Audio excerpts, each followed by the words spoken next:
The Square Ball Podcast. Welcome to Propaganda, the show where we find out what has been said about Leeds United. Brought to you with Levi Solicitors, levisolicitors.co.uk/The Square Ball for a 10% discount on your legal fees. Usual three with you. I'm Dan. There's Michael, and that's Moscow Whites. You can find these in your podcast app and on YouTube as well. Let's get into part one of this then, where we deal with the sort of the Leeds feedback side of things. I feel this is going to be a show of contrast.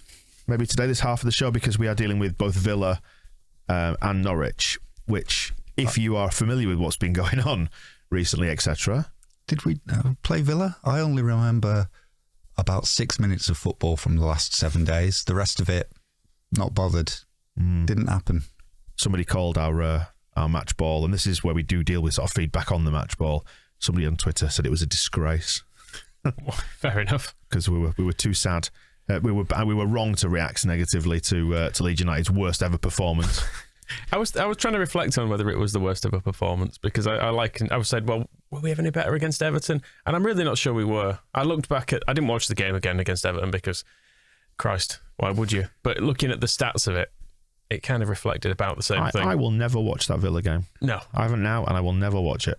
I think the reason why the Villa game was so concerning was because it's the fresh start, the home debut of Jesse Marsh. But you're not supporting him enough. That's the problem. And it ended up coming on like, it reminded me of Steve Evans' first home game when he bigged it all up. We hadn't won at home for, I think, 11 months.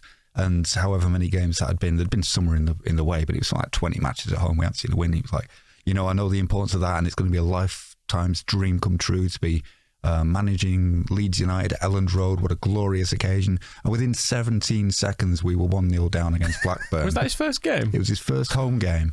and it was the one that he'd been building up for ages, going like, I know there's been a lot of negativity here. They haven't won at home for 11 months, but I'm going to be the one to come and turn it around. And then at 8 minutes, it was 2-0. I was going to say that it was definitely 2-0 within the first 10 minutes, wasn't it? And it was a similar kind of experience of, I hate Steve Evans from the start in ways that I will never, ever hate Jesse Marsh. They're completely different kettles of battered fish in Steve Evans' case specifically. But you were giving him the chance, like, we'll see what will happen. Let's be positive. It's another new watermelon. Let's see what happens. And 17 seconds and a goal. And it was a similar kind of just deflation. I think that's what contributed to the disappointment, as well as the facts of just how bad we were. It was what a letdown it was. On reflection, I felt a bit guilty. The Marcelo Bielsa chant that went up at 3-0? I didn't sing that because it didn't feel right, because it felt bad on a human level for a guy who's coming in as a new manager. And I feel bad sort of on his behalf, which I shouldn't do. I don't know, maybe if I'm going soft in my old age. Maybe that's Bielsa's done that to us. Yeah. We've got to start viewing people as human beings again, and not just lay straight into, because I'm not sure Steve Evans got any. You're just a well-paid sack of meat in a Leeds shirt. That's all you are. He was a hell of a sack of meat, wasn't he, Steve Evans? True, yeah. I always remember that Evans game, because with selling the mags and stuff, I tend to get in at pretty much on kickoff, and the Roy Hodgson gif where he kind of goes. It was basically that I stepped into the ground as Blackburn had the ball, and it's in. It's like, okay, I might as well turn around and go home. I mean, we lasted a bit longer than that. Yeah, and I think the reaction that Bielsa chants and stuff weren't aimed at Jesse. He was kind of he takes the blame for the way the team played, but in terms of the anger, he's a kind of a bystander. It was the board, wasn't it? Yeah. It was aimed at the board. What have you done? What have you done? To be fair, I did have that thought. Well, it's there. And it's what have we done? They're there to be judged on what they have done, because they made a big step into the unknown by doing what they did. And you've got to say, against Aston Villa, it looked like an absolute catastrophe. And you have to say they are certainly not in the clear, having beaten Norwich, because that is something that essentially everybody does. So we can't exactly bet you're fun at parties, but we can't. I'm not ready to claim that this has been the right decision yet. No, of course not. Indeed, it's a good appointment, because we'll know that as soon as we're either down or we're safe. But let's. And the point about the Norwich thing, there was plenty of criticism in the wider media about saying, "Oh, it's only Norwich." It wasn't actually in the wider media. It was other fans, Twitter fans, trying to be edgy.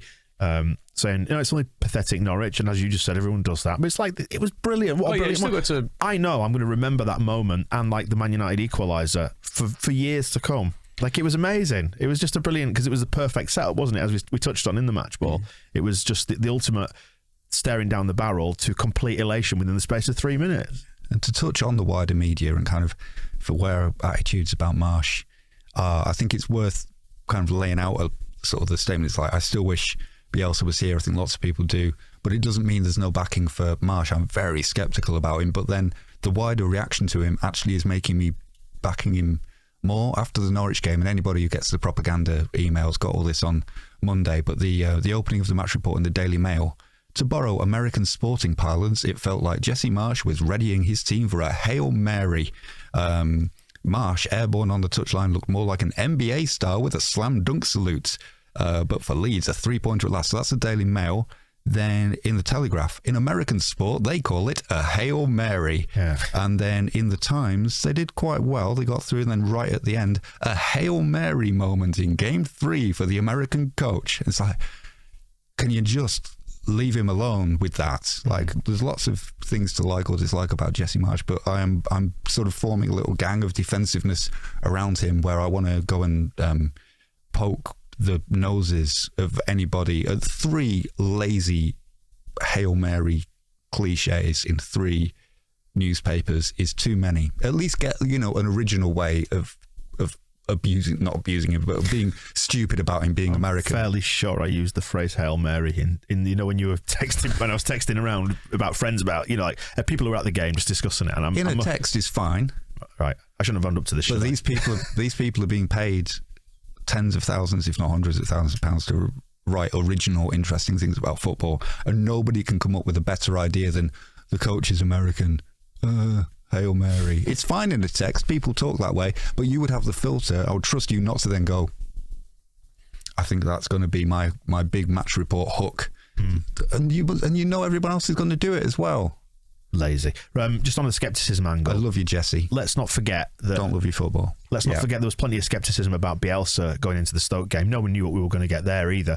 The difference was the immediacy of the kind of turnaround. Like, we saw just this amazing performance when we absolutely dismantled Stoke from the get-go. And it's not been quite the same out of the blocks thing because it's different circumstances for Jesse Marsh, but I do truly wish him well. And I think we saw some really good signs in the Leicester game and again against Norwich that hopefully he can get us to where we need to be. I mean, if we'd got a point against Leicester, which we definitely deserved, if not all 3, 4 points from those opening games would have been a decent return and everyone would have been fairly positive about it. It was the Villa game it was really bad, though. There's no kind of glossing over it. It inspired someone who hasn't put a name to it, actually, to subscribe to TSB Plus so they could submit feedback to say how much they hated it, which is quite dedicated. Warnock Ball V2 is what they said.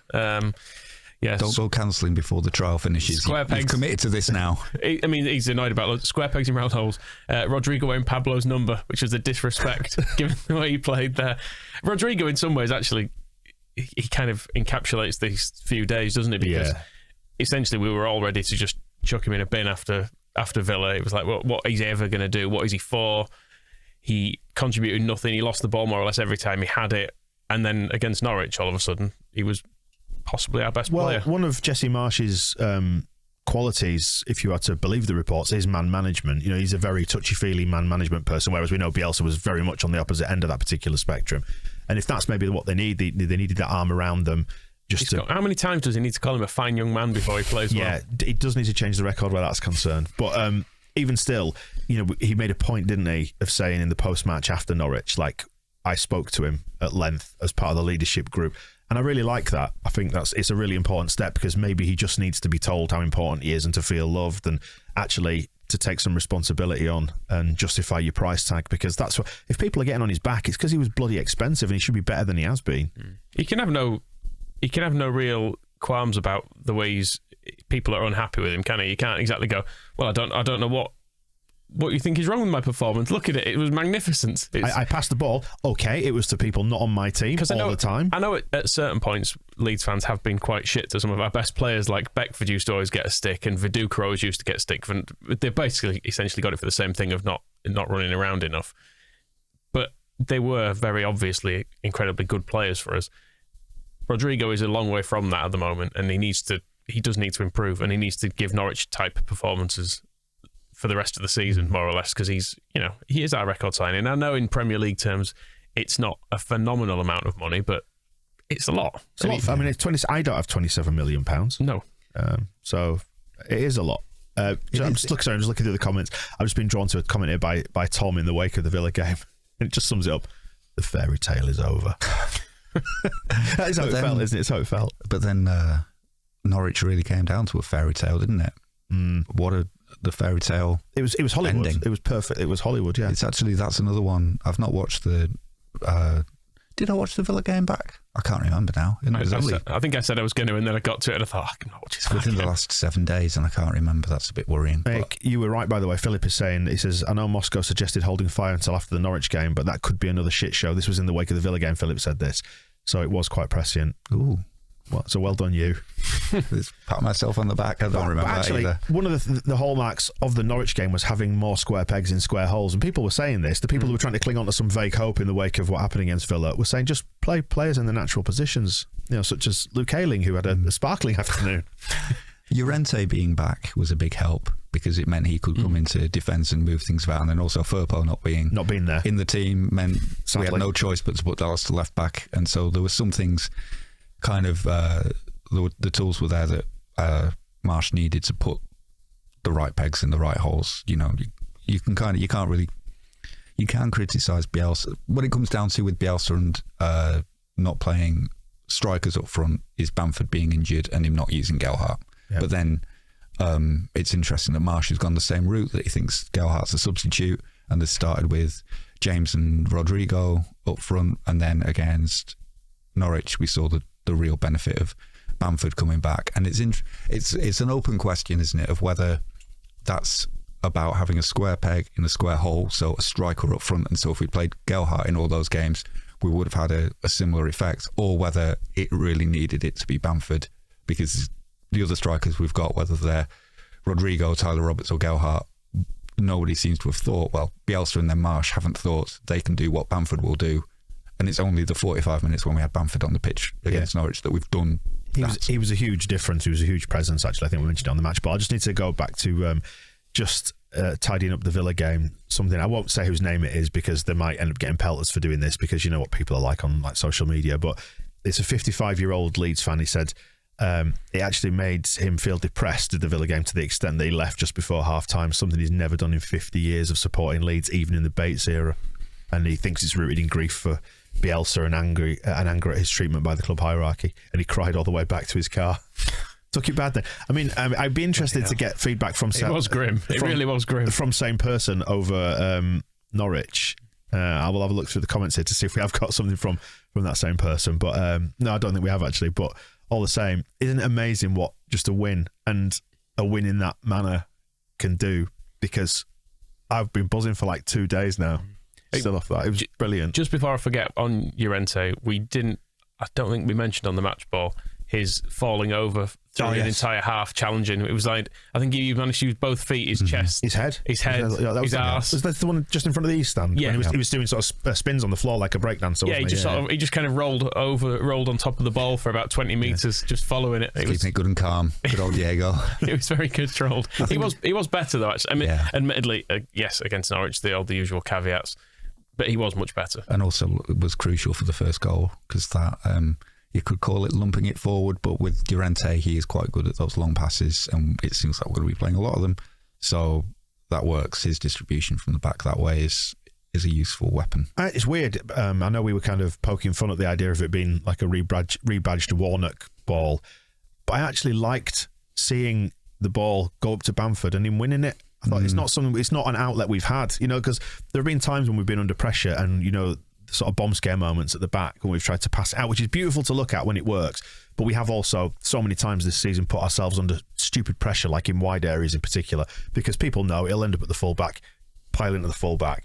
So actually to see him just occasionally put your foot through it, send it away from danger so we can all just gather ourselves together and not live at our wits' end all the time was nice. I liked And then Bamford being there because he's tall, like versus Dan James. I don't know if you've noticed he's smaller. Gelhardt somewhere in the middle. Didn't stop Gel. But then Joff, I mean, let's get into that then, and the Norwich, the joy of that, and that winning goal. There's so much in it from every single angle that's been posted. Skrill, all the angles. But even from the header, laughing at Ben Gibson not being able to get up above Joffrey, because even when that ball's going to him, I still expect Ben Gibson to win it. I still expect him to get this, honestly. And Joffrey it's a full Peter Shilton, Diego Maradona mismatch, isn't it? You think, well, surely he's. Oh no, the little man's got there. And then not only that, but the direction of Gelhardt's header was absolutely out of this world. And then there's Rafinha's aggression and desire to get on that ball, and he nicks it away and goes through. There's the crowd saying, "Go on!" as he picks it up and goes through. Then he goes round the keeper and goes wide. And then there's a secondary, slightly quieter, but go on, because everyone thought he'd fucked it. Yeah, and even and then you match it up with Brinlaw's commentary when he's got his hands on his head. If you haven't seen that video yet on LUTV, it's on the website, isn't it? Where he goes, "Oh, he's gone to," and before the sentence is fully formed in his head and got out of his mouth, the ball's gone back across to Gelhardt, and we're on the next little action in the play, and Gelhardt scored, and Bryn's going bananas. It's just so much in there, wasn't it? And even the crowd shots as well, picking out individual people or areas or like I say, all the different angles. There's one that covers the Kop where you just see people spilling down the gangway. It was perfect. And football is about moments and moments like that. And I don't care if it was against Norwich, it was still brilliant.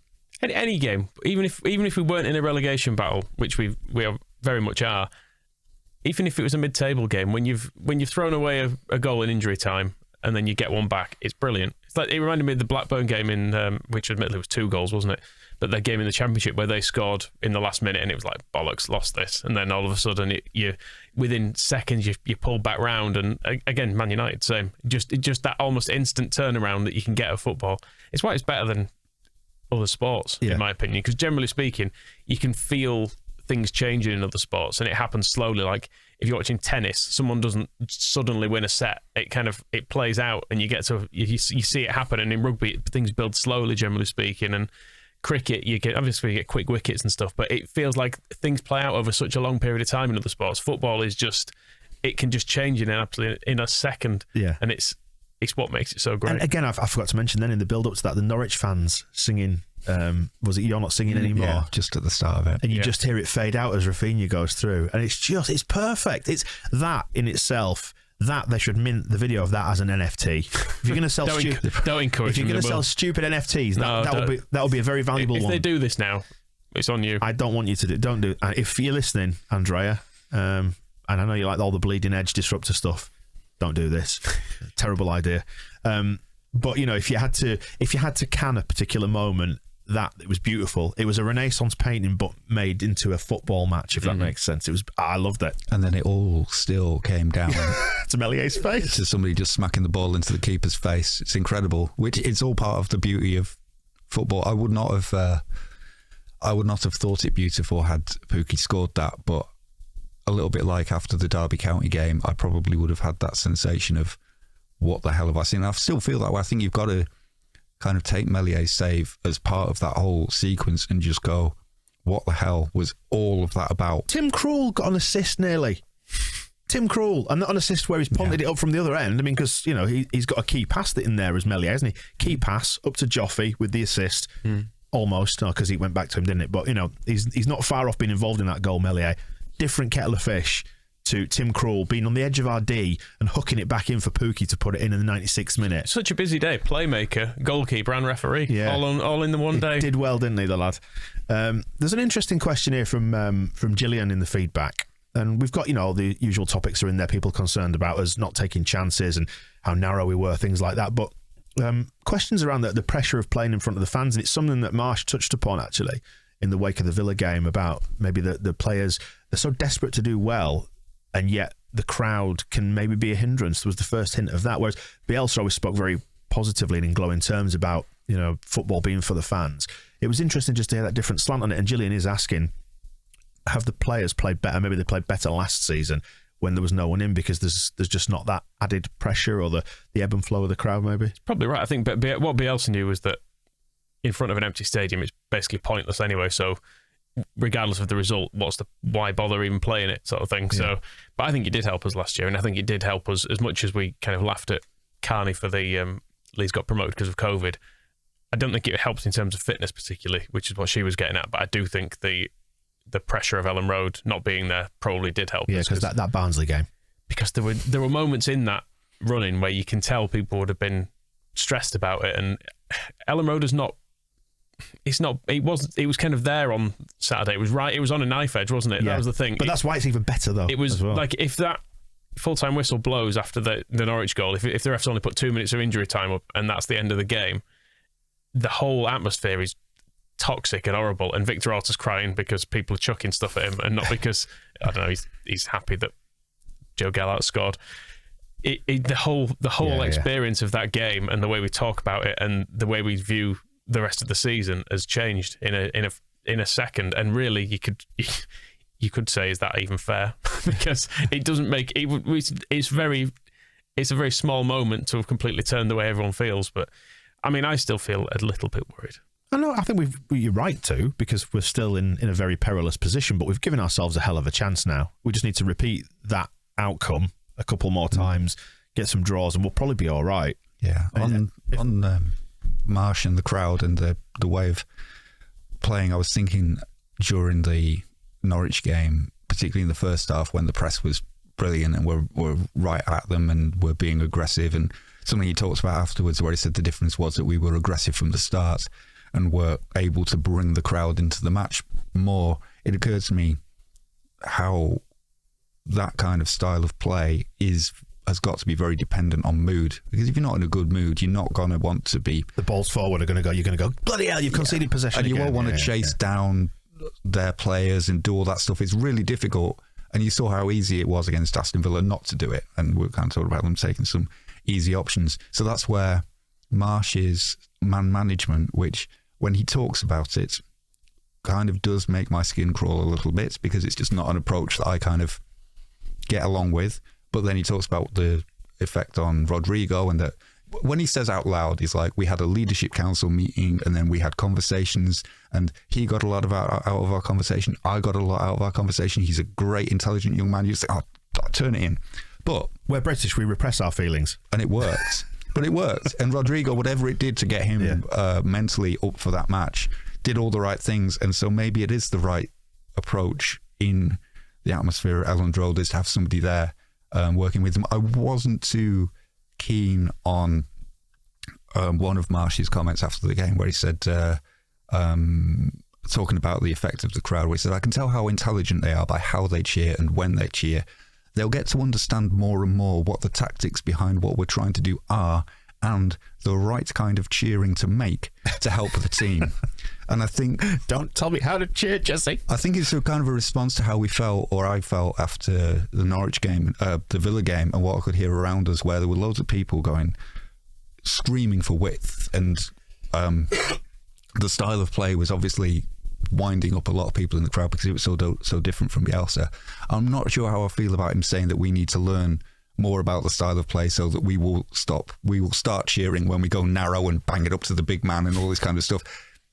The right kind of cheer, but I know what you get. It's basically, it's like, as a football fan, and this is what you see happen on Twitter quite a lot, for example, is you can't really tell football fans how to be football fans. Yeah. It is what it is. And I know what I was watching. Yeah. And against the Villa, you can't tell me that I was, cheering the wrong things, because there was nothing to cheer. And also, when we're talking about watching games back, I've deliberately not watched the Norwich game back because I don't want to spoil it.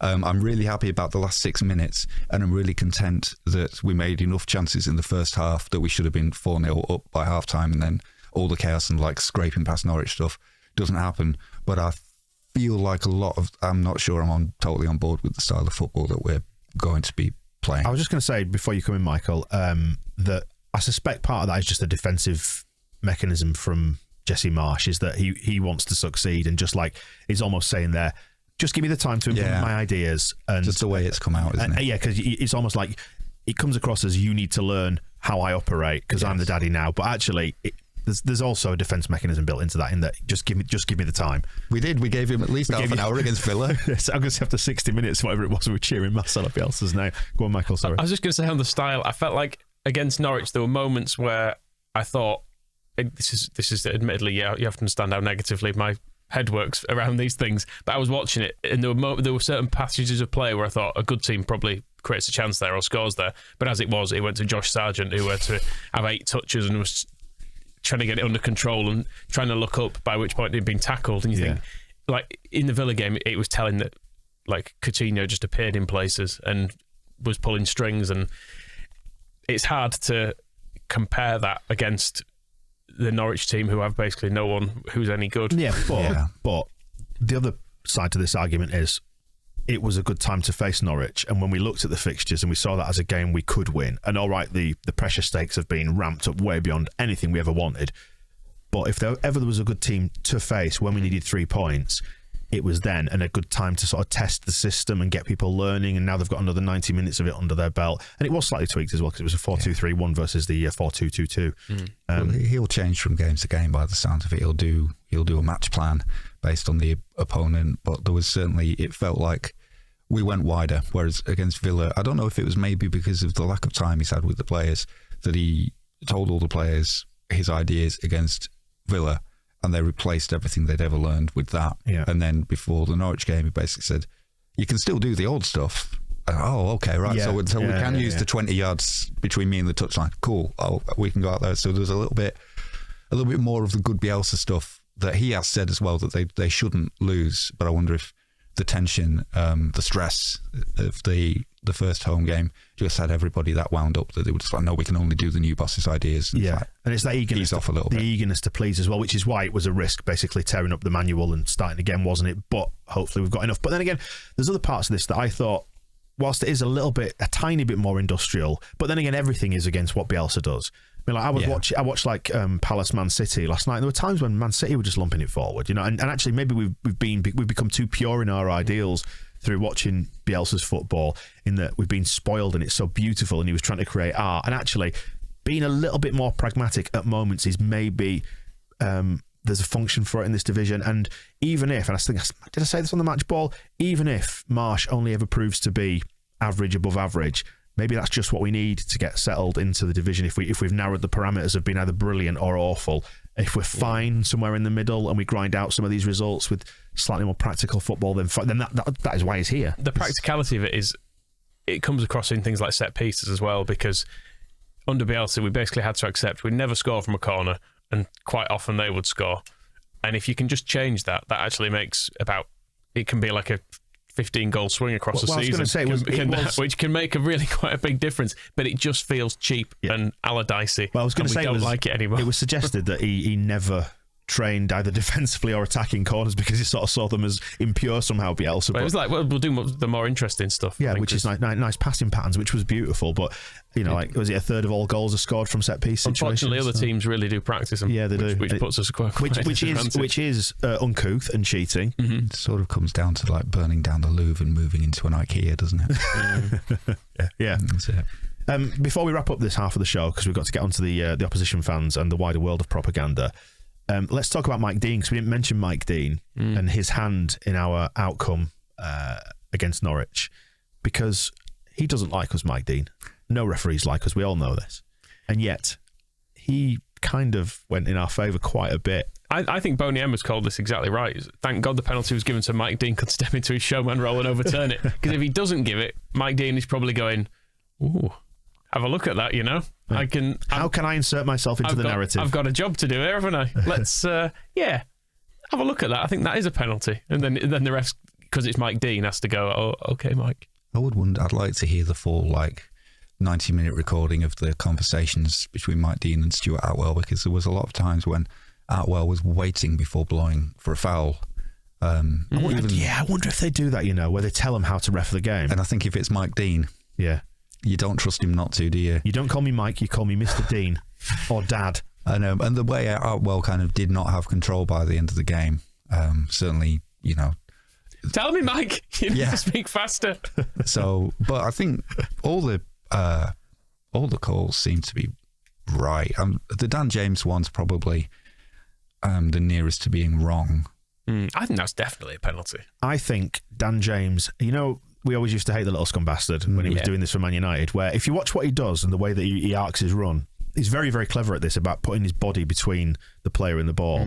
And he definitely sort of leans and prepares for the contact, doesn't he? Which, is cheating if it's the opposition. Fine if it's us. The annoying thing with it is, though, is that I've seen Mo Salah and Harry Kane win about 30 penalties doing exactly the same thing. It's the old VAR, checking shirt badge, checking badge on shirt. And it's absolutely always given when they do it. And it was given in the Brentford-Burnley, wasn't it? And there was a huge amount of force in it as well. It wasn't one of these where there's a bit of a lean. I know Dan James probably weighs about 8 stone, but he really was absolutely sent flying with that. Yeah. The other thing, with the first goal actually as well, I know I completely understand that within the rules it's not offside, but I sort of think that should be offside. Yeah, because the ball was aimed towards him. The defenders were dealing with him. If he wasn't there, the defenders could just leave it. If we'd have conceded that, I'd have been furious, but we didn't. So it's fine. And also, I think if you compare that to the goal West Ham scored, where Bowen was literally within a millimetre of taking the ball in front when it was in front of Meslier, and that was judged to not be offside, then absolutely fine. We do deserve it. It's more of a general point of the rules. I think is stupid on that because. Yeah. If you're offside and you're causing a distraction, but in this case, it's within the rules. We're going to be hypocrites. It's always a goal. Is that I think it is different to the Bowen one. The Bowen one was a ridiculously extreme example of it, where there's someone right in the goalkeeper's face sliding in. But fuck it, we deserve some breaks. And just because we haven't rubbed any salt in Dean Smith's eyes yet, but the penalty that was overturned on VAR, where he's complaining that because the player stood on Luke Ayling's leg, and he was like, well, Luke Ayling's leg was there. Where was he supposed to go? If his leg hadn't been there, he'd put his foot down and he'd score. Well, hang on a second. If a footballer's leg is not on the pitch, where's it supposed to be, Moscow? And if the goalkeeper's not in the goal, then we can just shoot and score. And if we don't get tackled, we can just shoot and score. Luke Ayling was lucky because it was a lunge, and I don't think he necessarily knew what he was getting himself into. But the end result was not Luke Ayling committing a foul. It was Luke Ayling's leg being in a place that the other player then stood on. Yeah. And then fell over. So the other player had lots of options. He could have put his foot somewhere else. He could have stayed on his feet. He could have done lots of things to score a goal there if he really wanted to. But he didn't, because it was about the 17th time that rat dived in the match anyway. So yeah, he did do a really weak dive in the first half, which you should have been booked for when Dan James sort of chased him into the box and he went over. I will say Luke Ayling's reaction was quite kind of interesting on it, because he didn't immediately jump up and say that's not a penalty, did he? His body language was very much, I bet he didn't know. Oh shit, I've lunged in it. Because he knew he'd lunged and the guy had gone down. So somewhere in that kind of passage of play, that moment, which was, it was instantaneous, wasn't it? And so you can understand maybe at that speed, in real time, why the ref's given it. Because he's seen him lunge in and he's seen him go down. But thank God for VAR, Michael. It's a great system. It is. Let's wrap up this half. Let's wrap up this half by saying what Marvin said. Is Europe still a possibility? Yes, it is. It's a wonderful contrast to our friend who left in tears in the first half against Aston Villa 3 days earlier, and then then we've got thinking Europe. Yeah, I mean, are we counting Cardiff as Europe for next season? Close enough, Michael, close enough. There you go, then that wraps up the first half of Propaganda. Second half is where we will find out what's been said by opposition fans. Not Villa fans. No. Fuck those guys. No need for that, is there? And also what's been going on in the wider world of propaganda as well, so stay tuned for that. The Square Ball Podcast.